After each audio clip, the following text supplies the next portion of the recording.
raxmaani raxiim assalaamu calaykum waraxmatullaahi wabarakaatu kulanti wacan oo wanaagsan daawadayaal saaxiibalayaal meel kastoo aad joogtaan halka aad naga daawanaysaan waa tusmashow.com.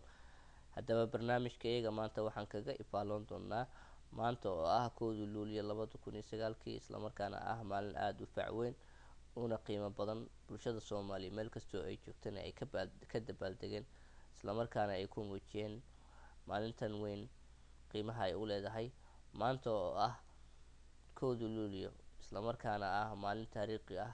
soomaaliyana ay ka xorowday talyaaniga iyo ingiriisiga ayaa waxa ay tahay maalin aada u facweyn oo ummadda soomaaliyeed meel kastoo ay joogto ay kusoo bandhigtay shucuuro kala duwan iyo farxad. haddaba magaalada tan columbus ohio oo ah cariga north america ayaa waxay ahayd mid ka mid a meelaha aada looga dabaaldegay loona soo dhaweeyo maantan oo maalin aada u qiimo badan.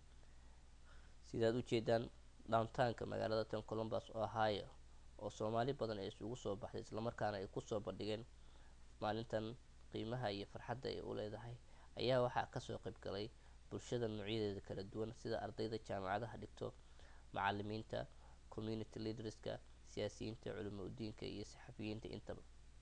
haddaba maanta oo maalin aada iyo aada u qiimo badan ayaa waxaan idinkugu talagalnay inaan idiin soo deyno hees wadaniya oo soomaali ah. haddaba kusoo dhawaada heesta wadaniga ah sidaa iyo saragti dambe oo xiise la daawadayaal.